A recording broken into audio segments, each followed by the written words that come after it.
here. Welcome. Can you hear me? Yeah. Yeah. All right. Hi, Lisa. I'm Kelly. I know we've chatted on Instagram yeah. and co-hosting with Ivana. Hi. Great Kelly. to be here. So, am I the only one who brought? No. No, you're not alone. All right. Done. Good. Good. Oh, well, nice to be here. Yeah. How's everyone doing? We're great. We're so excited to chat with you. Good. Yeah. Lisa, can I ask before we start, are you in Deerfield? I'm in Deerfield. Where are you? Okay, so I'm in Palatine, and we have some other Chicago natives here that you're so close. So that's crazy. Yeah, where is everybody? Yeah, Gina, you're around here. Steph, Becky. Yeah, I'm in Downers Grove, Illinois. Oh, okay. I didn't realize, for some reason I thought you guys were elsewhere, but that's great. Yeah, Great. we're kind of from all over. We have somebody from Melbourne with us right now, which is so fun. And she's drinking her coffee this morning. So that's so fun. That's so funny. Good. Oh, well, thank you for having me. Yes. So I'm coming off just this crazy week. I was in Indiana, like crazy couple days, got home and then left the next day for Los Angeles. So I got home at about midnight last night. And I know, so I'm like, but everything's good. Yeah. So we're talking Woman on Fire. We are. We just have so many questions for you, and Ivana and I, we thought we would just kind of kick things off with a few that we've kind of all been wondering about, and then we'll turn it over to some of the readers here. But we're very curious about just how the screen, like the screen adaptation came about. I thought I read somewhere that maybe you and Sharon Stone, she was like an early reader for you. No, it's very funny you say that. So right before I got on here, I just got a message from her literally 4 seconds ago. Ooh. Right there.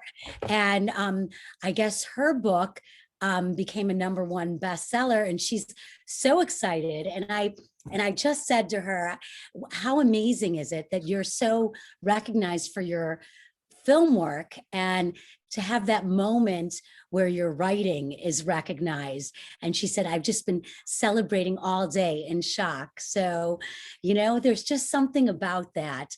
So how it came about was, but first of all, I have to say, I love Bookstagrammers.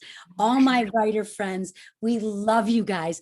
You could be having the crappiest day, and all of a sudden there's a Bookstagrammer post, and it's creative and it's beautiful and it's nice, and you just make my day. But I know, speaking for my writer friends, we feel the exact same way. So thank you for all that you do for books. Oh, well, that is so kind of you to say. We love it. And especially when we can find just like a gem like yours, and it makes it so easy to shout it from the rooftops. And then when you see people pick it up and love it too, it just is so fun. So we're just so happy that your book is out in the world, and that we can just all celebrate and spread the book love. Thank you so much. So as you know, before the book comes out, there's an ARC, an advanced reader's copy, and a lot of you get those. And so, but in them, it's a lot of our mistakes and the editing. And, and I always wonder, like, why do we send these books out when it's not our best foot forward, where it's been totally edited and everything? And, it's sort of the pre-book publicity that, is the reasoning behind it. So I decided, I had read Sharon Stone's memoir, which is called The Beauty of Living Twice. And I was blown away. She, first of all, she's beautiful, but she's actually brilliant. She's Mensa smart, but she was always kind of celebrated for her beauty. And and her writing was just phenomenal, and her whole behind the scenes story. And there's a lot of like Me Too in Hollywood, but really showcasing an incredibly brave woman who took a lot of chances, who had to survive a lot. So I thought to myself, my God, she is the original Woman on Fire. And at the same time, do you know Kristen Harmel? She's a fabulous historical fiction writer.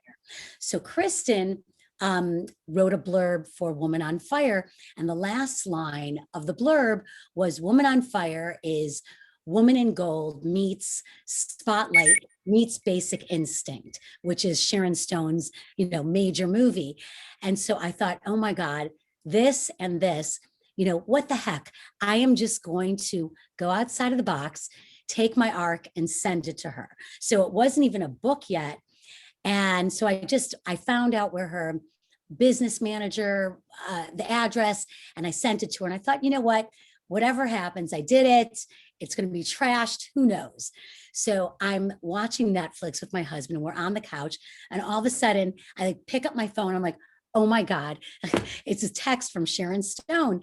And she said, hi, I'm on vacation. I'm reading your book and I love it. Has anyone optioned this book? And I'm thinking, oh my God, it's not even a book yet. It's an arc.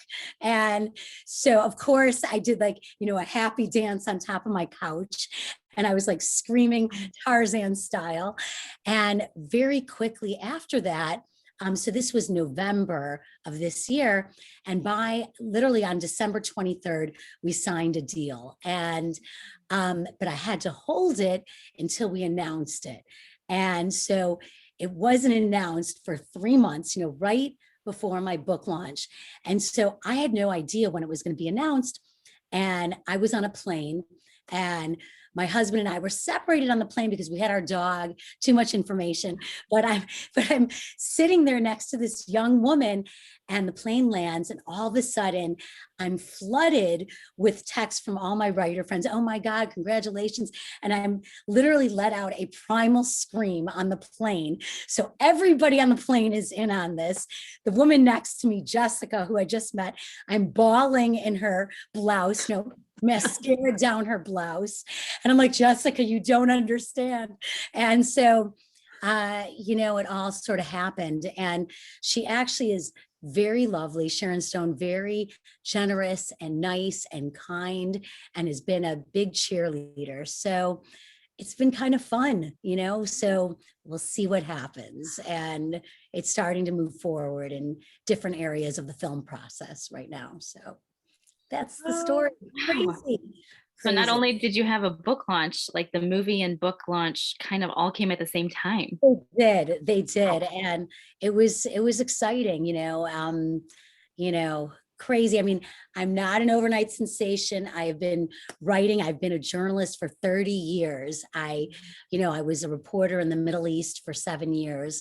And I would work on I was a full-time journalist by day, and I'd work on my fiction at night. So, it's a lot of getting there.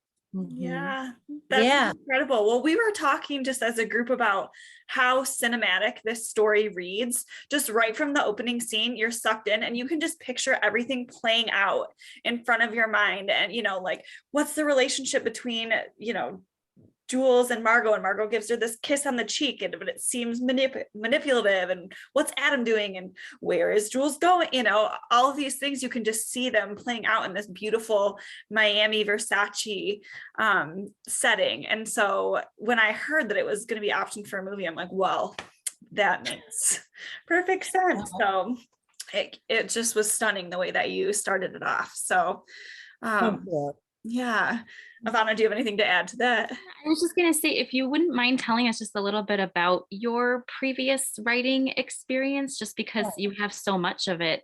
It's so interesting where you've been. So sure. So my background is a journalist and I was a reporter. Well, I started off, this is kind of a good story. So right out of college, I had an intern at this arts and entertainment public relations firm. So they hired me after being an intern, and they gave me this crappy account that no one ever heard of. And this is like 100 years ago. And it was this place I'm sure you never heard of called Starbucks. So literally I took Howard Schultz around to introduce this new coffee experience called Starbucks. And so that's how my career began. Then I went back and got my master's in journalism at Northwestern University in Evanston, Illinois. And from there, I worked in television. I was the researcher for a news commentator for a couple years. And then I was the managing editor of a woman's magazine called Today's Chicago Woman. And so at the time, so I was there for a couple years, and I just gotten out of this serious relationship, and everyone was driving me crazy in my family when I'm getting married. And I thought, you know what, I'm getting out of the country. So I packed my 2 bags, my bike and my computer, and I took off for Jerusalem. So I got a job pretty quickly as an editor and reporter for the Jerusalem Post. So I was there for 7 years. And I covered, I interviewed a lot of prominent people who came to Jerusalem, presidents and prime ministers, but I also covered some serious stuff like terrorism. So that was hard stuff as a young reporter. And then I came back, I was in Washington, and I was a managing editor of another magazine. And then I came back to Chicago, where I worked for the Chicago Sun-Times, and I had launched their women's section. And all the while, and I'm telling you this because my reporter in this book is Jules Roth, and she is the character of everything I've written that is the most like me. I gave her my backstories, and she was me before I became old and jaded and seasoned, when I was young and idealistic, and I took on any story, not thinking about consequences, before kids. And I wrote this book actually during COVID, and I decided, I really wanted to go back to a time and a place and a job that I loved more than anything. So I thought, why not take this young journalist and bring her to life? And then she's going to make a lot of wrong turns and go rogue. And then I'm going to sort of, in the end, sort of teach her everything I knew. So the story in the background is my personal story. When I was 17, I was working for the state Senate. I did an internship program in Springfield, our state capital. And I was approached by the law enforcement unit, and they said, hey, would you be interested in being used as bait to help break a sex trafficking ring? And I said, at that time, you didn't need any parental consent. My parents never knew. And I said, hell yes. And so I was used as bait at 17 to break this sex trafficking ring. And we did, and people were arrested. And for me, that was the moment that I knew I wanted to become a journalist. And so I gave that story to Jules. And a lot of other things were a lot of my own personal things that had happened as a young journalist.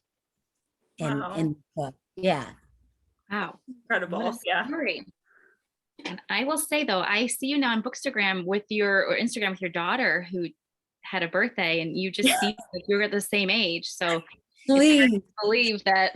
Get close up to the eye wrinkles and all that stuff. But hey, yeah. And no, So much great history, Yeah, so I have a daughter who just turned 25, and again, she lives in New York and she's in fashion. But that was sort of the silver lining of COVID. All my kids are out of the nest and they all came home. So I was at the time writing about a 24-year-old journalist, looking over my laptop at my 24-year-old daughter at the time, and it was really, a great experience writing this book. I actually really loved it. It kind of brought in everything I love to write, history, art, passion, risky journalistic pursuits, and, strong, fiery women. So I felt like if I'm going to be locked down in COVID, I'm going to enjoy this. And so it was really fun to write this story. Well, that passion just really shines through in your writing. You can see Jules' excitement and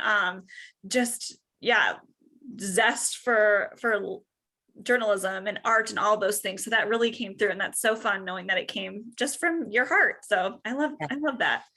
I mean, it was a lot of research for sure, but that story itself was definitely from the heart.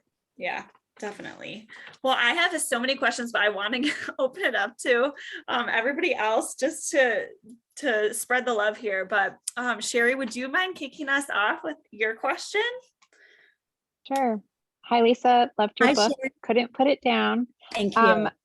There's so much that's happening in this book. So many characters, different plot lines. All the characters have really interesting backgrounds.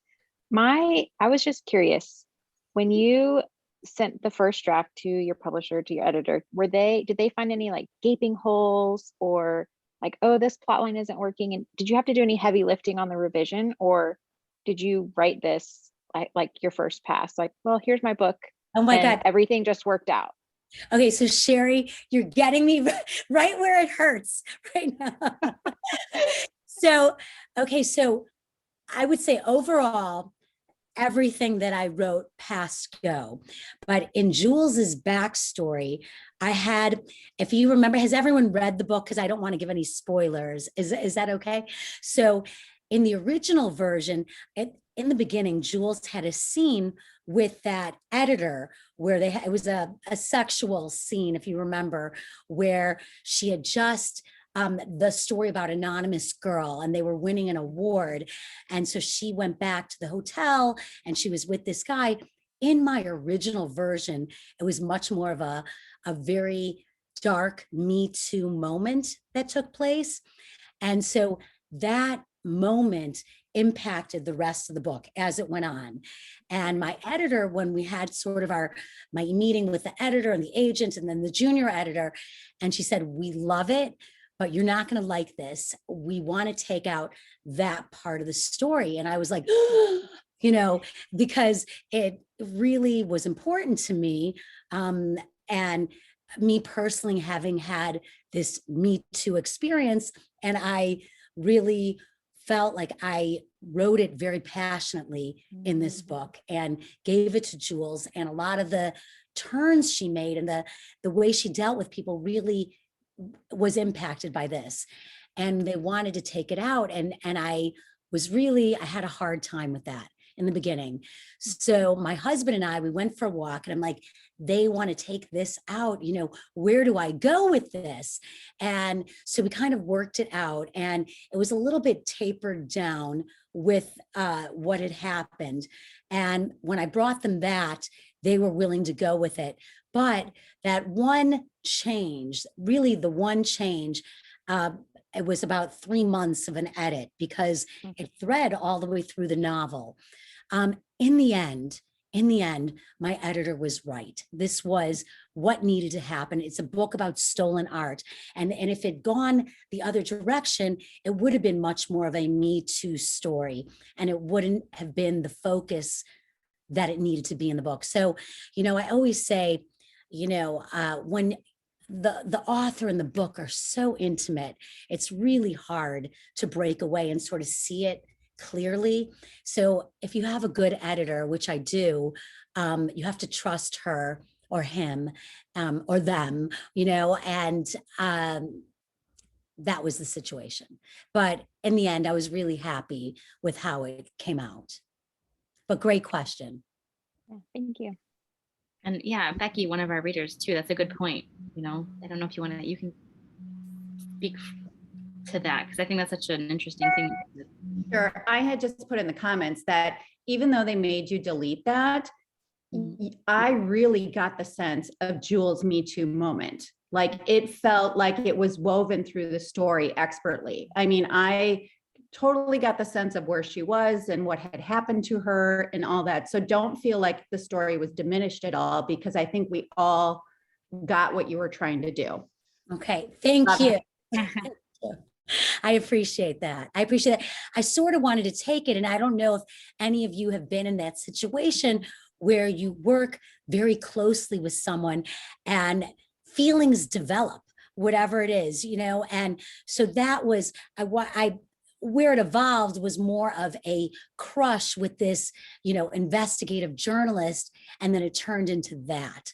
And so it was less about her not knowing what was happening, but sort of being a little too young for it and going for it, and then understanding in the middle of it that it was not the right situation. But it also, added to this whole theme in the book with the rules. And this is a rule that Jules had learned, like you don't mix a source intimately. And I can tell you that as a journalist, with your story, it never bodes well. A source or someone you're working with, you know, it never ends pretty. Yes. Unless you're the exception, right? Because that came up. Like, we're the exception, right? Exactly. Adam and Jules. Adam and Jules. Or what's that movie? He's just not that into you. Yeah. The exception. Exactly. Yes. Well, Abby has a question about just your research process. It sounds like a lot of this just came from your own life and heart, but I'm sure there's more to that. So go ahead, Abby. Yeah. So first of all, thank you for coming on and talking to us. This has been awesome. I just wanted to know what the research process looks with a book that has history woven into it. And also, did you bring any prior knowledge, which you kind of touched on a little bit, that added to the book as well? So prior knowledge or research process for this book. Yes. Okay. So I am a big research geek. I love research. I love being surrounded by a mountain of materials and just, you know, deep diving in. But my very first book in 2013 was called Fugitive Colors.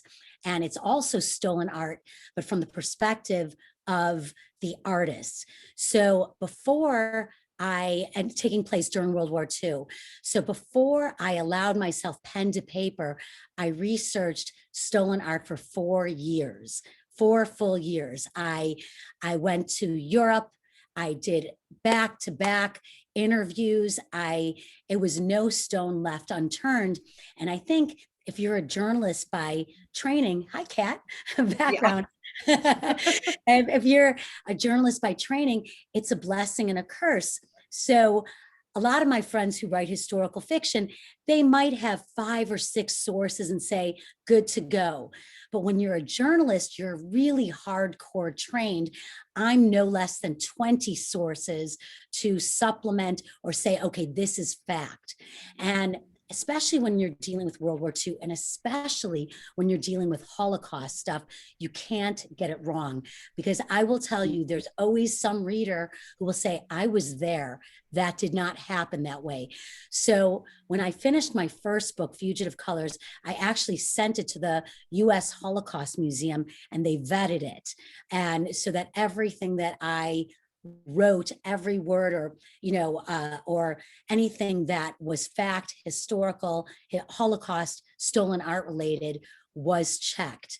And so by the time, this is my third book, when I came to this book, I had a really great kind of quasi expertise in stolen art. I mean, I have been researching stolen art since 2012. This is before Monuments Men, before Woman in Gold, before it was even really talked about and the way it is right now.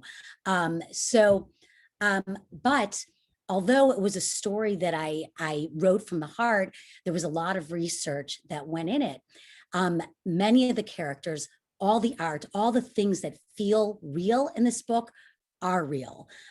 Even the Nazi art hunter, Bram Baker. So are you guys hearing me? Because I got some notice. You're hearing me? Okay. So when I was doing my research, everywhere I would, you know, fall on, it would have one name, Arthur Brand, everywhere I looked. And it turns out that he was known as the Indiana Jones in the art world. And he's, you know, the most important Nazi art, you know, hunter of Nazi looted art. And he lives in Amsterdam. So I thought, you know what, I've got to go and find this guy and I've got to meet him. So I had an interview scheduled on March 14th, 2020 in Amsterdam. So we know what happened then. And I canceled it, but he and I have stayed in very close contact over social media. And Bram Baker is completely inspired by him. And when I told him, I said, Arthur, I've got this character, Bram Baker. He's like, oh my God, my best friend's name is Bram Baker. And, but anyway, he's very smart, does incredible things in the stolen art world. And that character is based on him. And really the painting, the artist, everyone is a composite of something real. So every single thing, there's a backstory to it for sure. That's really cool that you mention all those sources, because again, kind of like Kelly said, I mean, your book feels so real. And so to hear that from you, it just makes total sense. So thank you. Thank you. So was Woman on Fire based on a real painting then too? So The Woman on Fire is a composite. I really wanted to have so it's an expressionist painting. And at the time, the Nazis went after the avant-garde, with a vengeance. And they really went after the expressionist movement, which was homegrown in Germany. And so I wanted this painting to be an expressionist piece. And what is expressionism? So expressionism is how, it's not the subject, it's how a painting makes you feel. So skies are pink, people are blue, it's frenetic, you see an expressionist painting, you're gonna have a reaction. And so the artist, Ernst Engel, for those who had read my first book, Fugitive Colors, this is what we call an Easter egg in this book. So Ernst Engel was the teacher of expressionist art in my first book, Fugitive Colors, who was murdered by the Nazis. And he was the most fictitious, but the most prominent expressionist artist. And so this painting, Woman on Fire, is his last known work before he was murdered. So that was, for me and for those who love Fugitive Colors, the tie-in. That's so neat. So neat. I love that. So kind of circling back to the research aspect, Jessica has a really interesting question to expand on that. Go ahead, Jess. Hi, thank you so much. I loved your book, and I thought the characters were really just well written, and I felt like I got to know them, which was awesome. So my question, I started to notice a theme throughout that not just Jules, but a couple of the characters were really good at like reading body language, noticing, oh, that person did this with their eye, that means that might mean they're lying. Just different cues like that. And I was just curious if you have any experience with that, of learning about that. And then it also makes me wonder, with your journalism part, you probably had to learn some of that to get a good story too, to really read the person. Yeah, no, it's actually an excellent question. So as a journalist, I used to do a lot of one-on-one interviews with, prominent people, whether they were politicians or celebrities or musicians. And so much happens in body language. Like, so you can see when they don't want to ask a question. You can see when they want to say more. All these, body language cues are really important as a journalist. And so the things that I put into the book as sort of journalism 101, in a sense, are all real stuff. So if you're sitting there and I'm looking at you and I'm interviewing you, Jessica, and I say, so tell me about your relationship with, and then I'm quiet like this. People want to fill in the space. It's just a normal human reaction. And so there are different things, sort of tricks of the trade if you want to have a really good interview. And so Jessica having, she learned that, and she learned some of these things from Dan in the short time that they were together. But yeah, very important. And just on that note, and maybe someone's going to ask me about it. So, I have some, not so much in this book, but in my middle book, some heavy duty sex scenes. And people say, what is it like writing a sex scene? And so I always say the best sex scenes it's not about the sex. It's what's going on in people's heads and what's happening around it, because that's what really moves the story forward.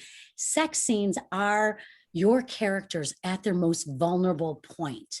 And so a lot of the things that you're talking about happen especially during a sex scene, you know, where there's a quiet or they're thinking something, or it's not about the technique, it's everything else around it and what you draw from that. Yeah, I love that. Thank you. Yeah, that I hadn't thought about the sex scenes in that context before, of just like people are at their most vulnerable, and like things can be really revealed about the characters in that setting that maybe they wouldn't in other settings. So that's really interesting. Absolutely. Yeah. Okay, Laura Beth, go for it.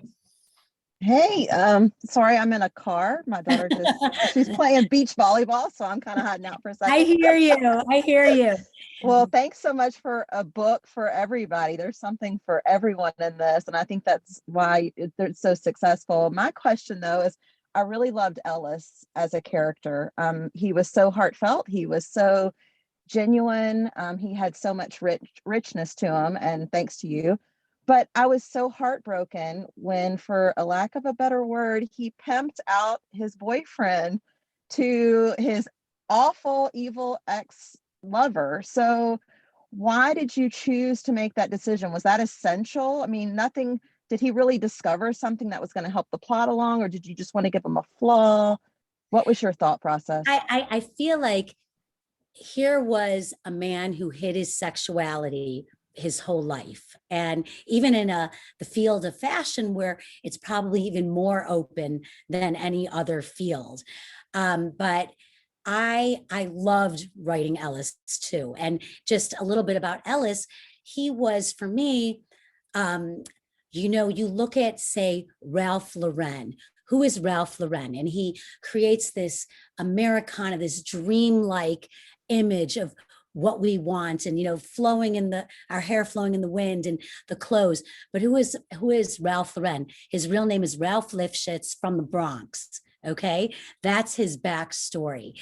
So in America, and you're someone coming from Europe, you can, or anywhere else, you can become, you can be. So that's how I gave Ellis this whole other story. He was able to hide his past, but when he was coming to the end of his life, what he needed and wanted most of all was to connect back with his mother and his past and all those things. So at this point, where you're meeting Ellis, he will do anything to get the painting.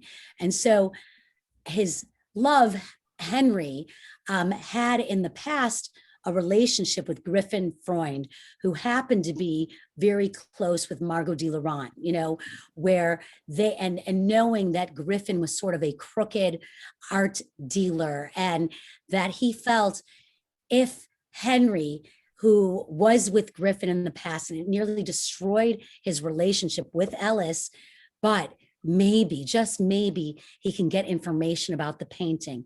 He had stooped, he had gone down to that level to do anything at the end of his days to get the painting back. And it was painful. It was like giving up someone you love to get the thing that you want most in the world. And it was to see this painting, to get it back one last time, to connect with his mother. So in a way, it was a flaw, and in a way, it was very painful for him to do that as well. But his end goal, what he wanted most of all, was to get the painting, no matter what, no matter how. And that was what he was determined to do. Well, you definitely, you know, wrote in that desperation. I was so heartbroken for both of them, but I figured that's where you're going. And the other thing I wanted to comment was the cover. I didn't pick up on the red part of the painting until the end scene with Margot's crawling. I don't know if y'all discussed this, I came in late, but her crawling all in the paint, you know, the blood stays. And I love that you secretly put that on the cover and nobody knows until the end. So I thought that was clever. It is funny, you know, because, you know, regarding covers, you could talk to any writer and it's always the cover. So this was not the first cover. It was an evolution of covers to get to that point. And so when we finally got to this cover, for me, I had to have the painting in somehow. For HarperCollins, they needed the history, which was in the green part. And then here we had the young journalist, but the original cover was a very different looking woman on the cover. And I was like, no, that's not Jules. I said, I wanted someone young with a Meghan Markle like bun, like the loose bun, something that was more contemporary, looking into the history with the painting. So those 3 elements, but it took a little while to get there. And once that cover came out, everyone was in agreement. Like we knew that was it. So, but yeah, covers can be a tricky subject for sure. Well, it's stunning and it photographs really well. So kudos to the group. Thank you. I hope your daughter wins her game. Yeah, they won and then they lost on the end, but they're just freshmen, so they were playing seniors. So good for them. Oh, okay. Yeah. I hadn't noticed the blood. Obviously, I knew there was red on the cover, but I hadn't made the connection. Like, oh, so thank you for bringing that up, Laura Beth. Amy, go ahead. Hi, Lisa. So I just finished the book like right before we logged on. So when you were talking a minute ago about the expressionist and how you decided that was going to be how you worked in Ernest Ingle and whatnot. So you knew all along, obviously, that the mother was going to be on the painting. But I'm just curious. First of all, I've tried my hardest to figure out the painting by looking at the cover, and obviously that's not possible. But every time I just wanted, when it kept coming up in the book, I kept wanting to see the painting. So I was curious about you and how you had envisioned the painting, and what in your mind, using what other expressionists have done, how you envisioned it. And then also, I mean, I'm assuming we're going to get to see a peek of it in the movie, maybe, right? Right. And so, I think the interesting thing is, so originally I thought, God, wouldn't it be amazing, like to have, some artist actually paint the painting as the cover, but there is that piece that you leave it to the readers where I think there's maybe 5 descriptions in the book, because I counted or whatever, but 5 descriptions in the book of the painting. So you have, a basic image of the woman on the cover, but there's so much that the reader can envision or imagine. And I sort of like that better, where the painting is in your mind. I mean, I know what I saw when I had it. I have, an inspiration board, and I had different artwork, and I had different, paintings like that. But readers have in their minds, just like the way you envision like the main character and who comes to mind. And, a lot of times they say, who do you think is going to be the cast? I'm so much more interested in who you guys think would be the cast, because you're the readers. I'm so close to it, but it's interesting to see what someone who's reading and who has that distance, what they feel, what they see. So I think that's why they gave you sort of like a teaser or a snippet of the painting so that you can envision and imagine. And it really was one of the decisions I made as a writer when I was kind of outlining it, that I knew that Ellis was never going to actually see the painting. And that was really hard, but expressionism is how the painting makes you feel. So it had to go, in my mind, that route that, you saw, just because you actually just finished it, so it's probably pretty fresh, but that Jules and Adam led him through where he could smell and feel his mother's hair and just imagine the gold and the colors as they went top to bottom in the painting. And that's what I wanted, that expressionism to be expressed, so to speak. Yeah. Well, you did a really good job of it. And I have to say, I agree with you that it's more powerful when we just get the details and kind of have to envision ourselves, but it didn't stop me from wanting to look up the shoes or the painting. Literally everyone I know has looked up the shoes thinking they're real stilettos, but it's kind of based on Manola Blahnik, where they're, those shoes are at the Oscars, and it's really almost like art, as I've said in the book, wrapped around feet, something very beautiful and personal. So, yeah. Thank you. Thank you. Although I do kind of hope we get to see it in the movie, the painting. Yes. It's funny because I had that conversation with Sharon, and we were both talking about the slow reveal is the best. So it wouldn't be right away, but perhaps toward the end, where you get the painting. Jenny has a question about the shoes too. I think that would be good to follow up with. Go ahead, Jenny. Hi, thank you again for writing this beautiful story. Loved it. I read it like crazy till about 12:30 last night so I could have it all done and join you guys tonight. I loved Ellis's character. I just think he's just, I don't know, somebody you want to meet in real life. He just seems like a gentle soul. Even though he's like the Ralph Lauren, I just love how the ending of the book, he just seems very personable and able to kind of come down to everyone's level. But thinking of the Holocaust, and I remember when I visited the Holocaust Museum in Washington, D.C., and just that pile of shoes is just like kind of burned in my mind. And then you had him creating shoes, and that was how he, made his living. And I just wondered if there's any connection. Actually, first of all, it's a great observation. It's a very, very powerful exhibit. So my dad is a Holocaust survivor. So I have that backstory that I grew up with. I mean, he was only 13 years old when he came to this country, but he lost almost all of his family in the camps in Auschwitz. His immediate family survived, but everyone else around them did not. And so I heard a lot of the stories, growing up, and the shoes, there is a little bit of a tie into what you're discussing, but his mom was not Jewish, and she was Miss Germany, but fell in love with a Jewish man, and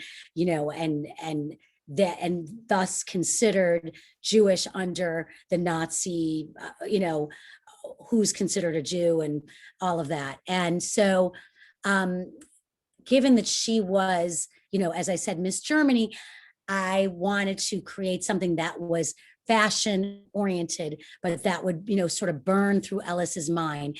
And Ellis, at that time would try on his mother's shoes and things like that as a little boy.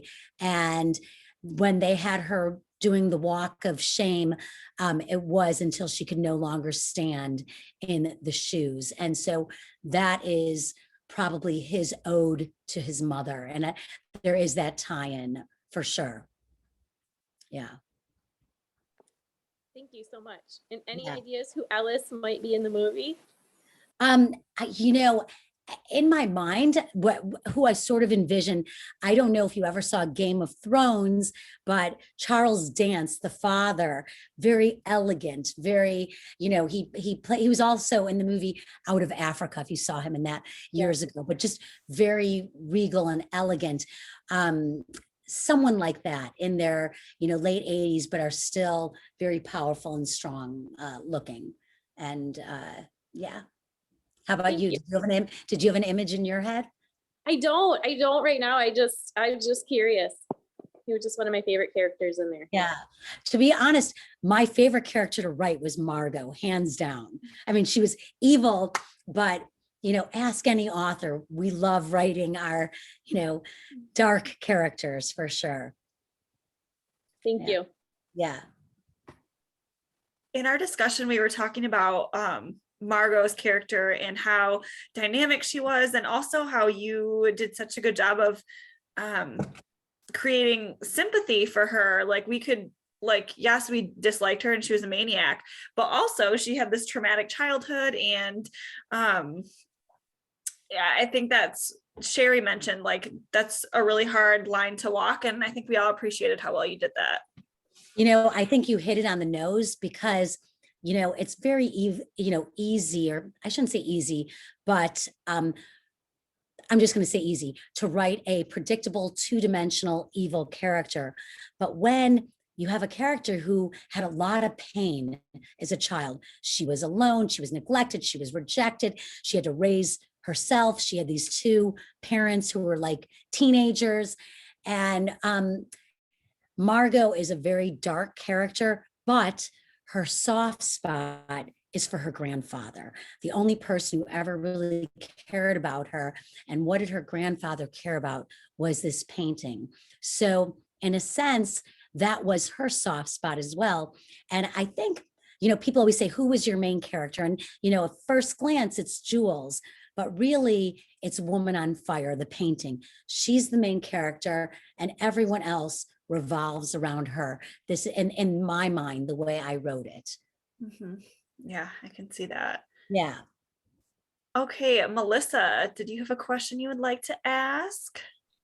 Yeah, same. Loved it. Had a great time reading this. And I've learned a little bit more about just the writing process over the last few years. And it's a little bit fascinating. So this isn't your first book, obviously. And so you mentioned earlier about the little Easter egg that you kind of brought in from your first book. Do you have any, so this is more about just the writing process and how you come up with names or dates and things like that. Do you have any like little things that you drop in the story that are just for certain people? Do you have like names that those people would only know if they know, and dates that mean something, or is it just like totally random and you just pull stuff out of air? Well, it's a combination of both. So, that mean girl from high school always gets a cameo, in some evil shape way, some evil form. So for example, in the beginning, there's that whole scene where Margot is robbing the old man, which is the true story and the inspiration for the book. So, his name is, in real life, Cornelius Gurlitt. In my book, Carl Geisler. So I knew I wanted the CG. And then I would, just to give you an example, then I went back to the 1920s, 30s in Germany, and I looked to see which names were among the most popular. Then I would research the last names, look for meanings of what did Geisler mean, different things like that. And I would get my name and I would find it and it would feel right. So it's not really a process. I mean, pretty much for every single character, it was that same sort of process. There was a connection. Perhaps it was to an artist of the past. Perhaps it was to a real life story, but it's always relating and to that it's appropriate for whatever time it's in. So if it was Paris in the 20s, if it's Berlin in the 30s, everything has a certain meaning and a connection. So I did choose that way for sure. Yeah.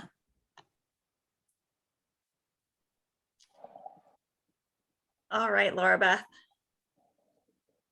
All right. When you mentioned Game of Thrones, yes, I instantly thought of Cersei's her walk of shame. Yes. Yes. And I mean, before you even mentioned, like when I was reading the book, now obviously his mother isn't evil and, as Cersei, but I definitely went there. I also pictured Giselle, is that how you pronounce Maxwell, for Margot, because of her pimping out her employees and just the crowd she ran with, the money, the, luxury. But back to my question, how did you research the dark web? Like, is that just sort of a known thing? Because, I mean, don't you have to be in that to kind of know how it works? I assume you aren't, but I mean, how do you even go into a dark place like that to even figure out how it's going to work in a novel?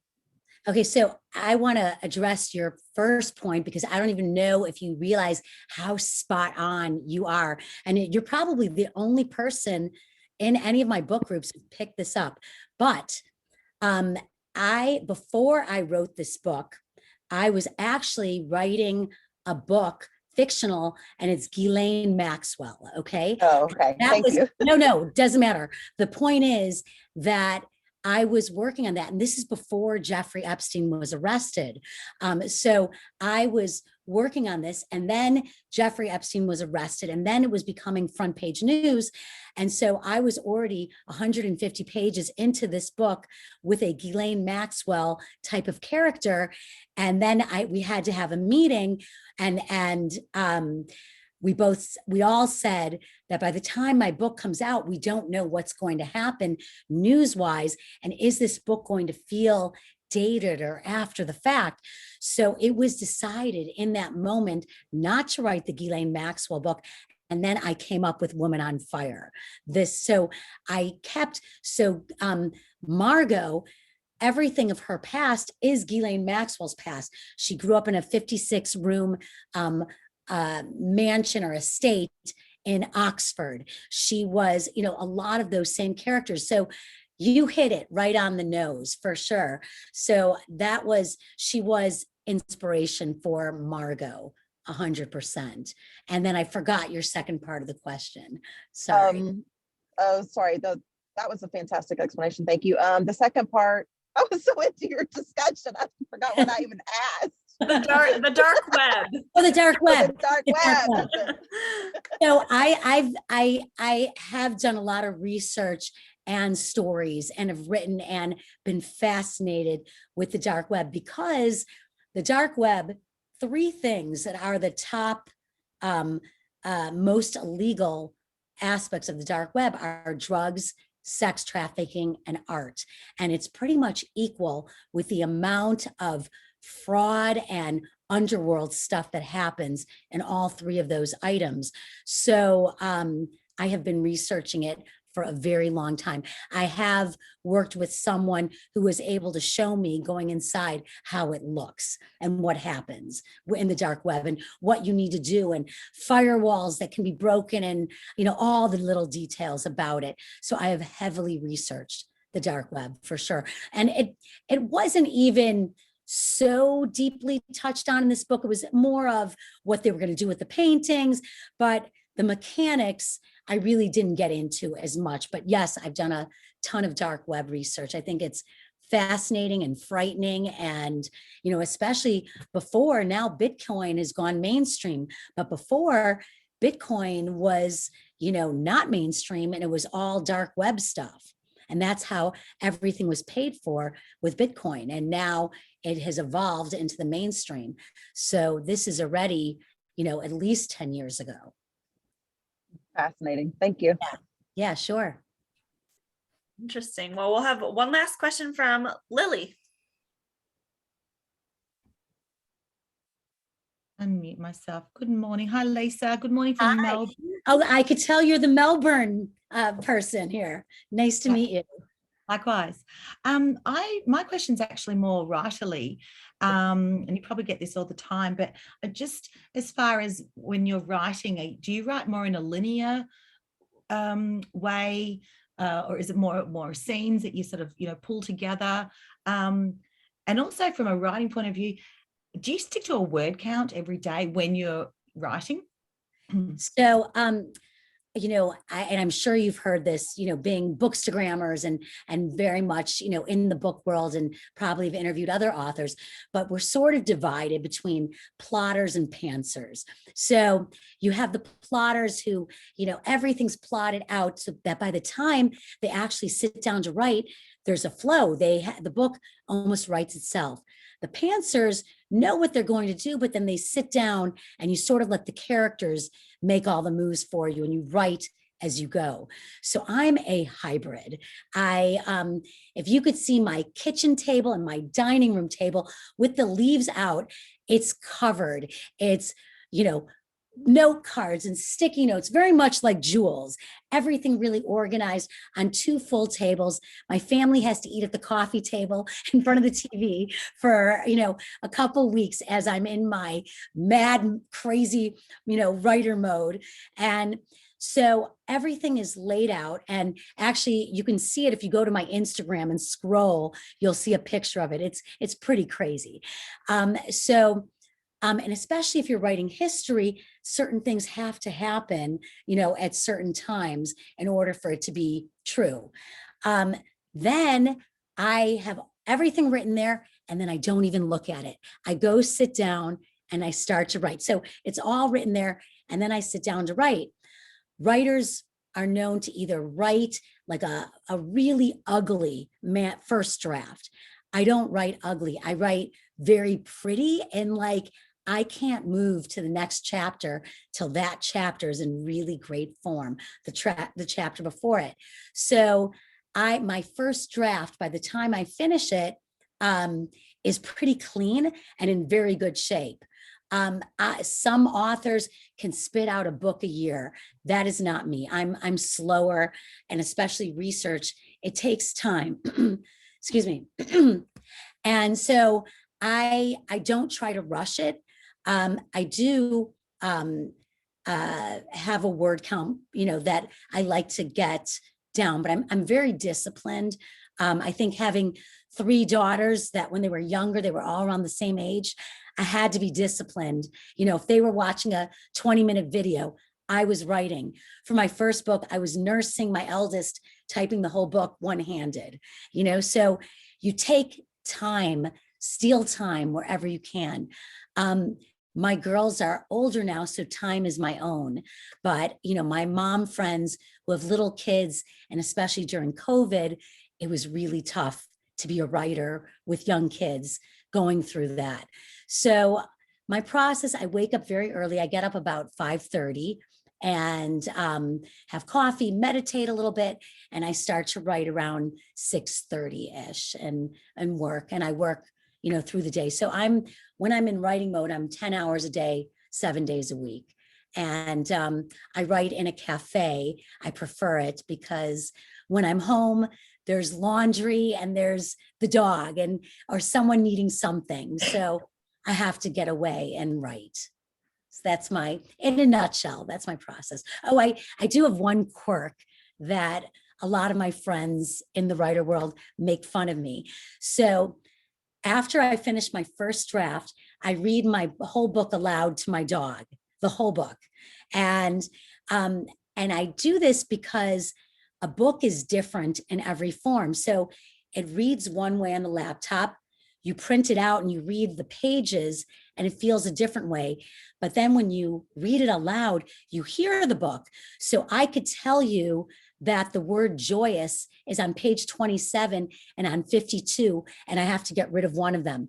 I will read it aloud and I could hear dialogue or description that goes on. And I'm thinking to myself, oh my God, I'm so bored. I got to cut this, so it's really a great tool to read the book aloud. And then I read it aloud one more time right before it goes to print. So it's a long process. That is so fun. So we want to wrap things up here for you time-wise, so you can just get to bed early and recover from your travels. But we do have to know if there's anything that you can share with us that you're working on right now that maybe you'll be reading to your dog soon. So it's not yet in form to read to the dog because I've been so busy on this book tour, and it's really hard to write when you're in motion. But every time I try to leave World War II, I'm sucked back in. So this is a book about a famous Hollywood legendary actress who has a secret dark past that took place during World War II. So that's the new book. That's what's happening right now. So fun. Perfect. Oh, we have to take a picture. Yes, we gotta get our pictures. So even if you listened to it like me, I have my Okay, yeah. Who's our photographer this time? I was going to say, each time I think I really need to know I really should learn how to do this, but then somebody always bails me out. Yes. You mean like You like the Like what's a it called? screenshot? I could screenshot. Hold on. I can do it too, Kelly. So yeah. Hey, I don't have to do it this time. Do you have Look at do you have a that. Mac? A Mac, it's Shift. So if you hold up Control the book, Shift 4. And I have Shift 4 or 3. it's it 4? 4. Okay. It's 4. Okay. on mine. All right. So I'm gonna do you because you have it up. On 3. 1, 2, 3. All right. I'll send it to you, Kelly. Thank you so much. And I just, on behalf of all of us, thank you so much. You were lovely and so entertaining, and we just can't wait to see what you come up with next. And thank you. Keep doing what you're doing. We love you, Bookstagrammers. We need you. And Thank you for coming. I appreciate you. And Really. We'll keep reading about your book. Oh my God. Well, Love it. thank you so much. And everyone have a good night. Thank you. You Thank too. you. Bye. Thank y'all. All right. Bye, guys. Bye. Thanks, Kelly and Ivana. Thanks, guys. Thank you guys. Thank you. Fantastic. Thank you. Thank Great you job. so much. Have a good night. Bye. Bye. So much fun.